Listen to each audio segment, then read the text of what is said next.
വാഹനത്തിൽ വെച്ച് നടിയെ ആക്രമിച്ച കേസിൽ 8ാം പ്രതിയായിരുന്ന നടൻ ദിലീപ് ഉൾപ്പെടെയുള്ളവരെ വിട്ടയച്ചതിനെതിരെ അപ്പീൽ നൽകുന്നതിനായി സർക്കാരിന് സ്പെഷ്യൽ പബ്ലിക് പ്രോസിക്യൂട്ടറുടെ നിയമോപദേശം ലഭിച്ചു. കേസിൽ അപ്പീൽ സമർപ്പിക്കുന്നതിനുള്ള സാധ്യതകൾ വിവരിച്ചുകൊണ്ടാണ് കേസിലെ സ്പെഷ്യൽ പബ്ലിക് പ്രോസിക്യൂട്ടറായിരുന്ന ബി അജകുമാർ നിയമ ഉപദേശം നൽകിയിരിക്കുന്നത്. കേസിൽ 8ാം പ്രതിയായിരുന്ന ദിലീപിനെയും മറ്റുള്ളവരെയും വെറുതെ വിട്ടത് നിയമപരമായി നിലനിൽക്കില്ല എന്നാണ് പബ്ലിക് പ്രോസിക്യൂട്ടർ പറയുന്നത്. കൂടാതെ പ്രോസിക്യൂഷൻ സമർപ്പിച്ച തെളിവുകൾ കോടതി കൈകാര്യം ചെയ്തത് തീർത്തും ശരിയല്ലാത്തതും പക്ഷപാതപരവും നീതിയുക്തവുമല്ലാത്ത രീതിയിലാണ്. പ്രത്യേകിച്ച് കാരണമൊന്നും പറയാതെ തന്നെ പ്രധാനപ്പെട്ട തെളിവുകളെല്ലാം കോടതി തള്ളിക്കളയുകയായിരുന്നു. 1ാം പ്രതിയായിരുന്ന പൾസർ സുനിയെ ദിലീപുമായി ബന്ധിപ്പിക്കുന്ന ചില കുറ്റങ്ങളിൽ നിന്ന് ഒഴിവാക്കിയത് നിയമപരമായി നിലനിൽക്കില്ല.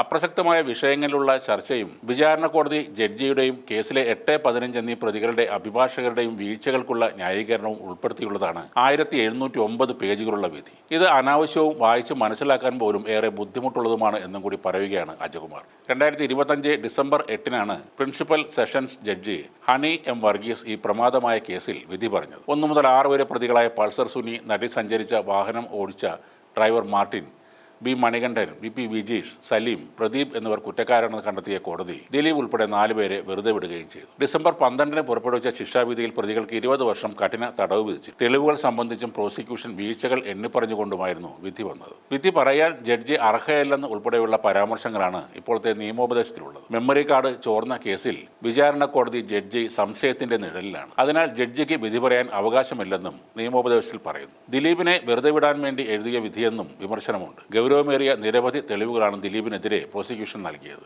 എല്ലാം പക്ഷപാതത്തോടെ കോടതി തള്ളിയെന്നും ഈ നിയമോപദേശത്തിൽ ചൂണ്ടിക്കാണിക്കുന്നു. സ്പെഷ്യൽ പ്രോസിക്യൂട്ടറെ വിശദമായ ഒരു കുറിപ്പും ഈ നിയമ ഉപദേശത്തിനൊപ്പമുണ്ട്. ലൈംഗിക കുറ്റകൃത്യത്തിന് കൊട്ടേഷൻ നൽകിയതിന് രാജ്യത്ത് ആദ്യമായി രജിസ്റ്റർ ചെയ്ത കേസാണിത്. 2017 ഫെബ്രുവരി 17 രാത്രിയായിരുന്നു സംഭവം നടന്നത്. നടിക്ക് നേരെ ഗുണ്ട ആക്രമണം എന്നായിരുന്നു ആദ്യം പുറത്തുവന്ന വിവരം. അതിനുശേഷമാണ് സമാനതകൾ ഇല്ലാത്ത ഈ ക്രൂരത പുറം ലോകം അറിയുന്നത്. തൃശ്ശൂരിൽ നിന്ന് കൊച്ചിയിലേക്കുള്ള യാത്രാമധ്യയായിരുന്നു നടിക്ക് നേരെയുള്ള ക്രൂരത.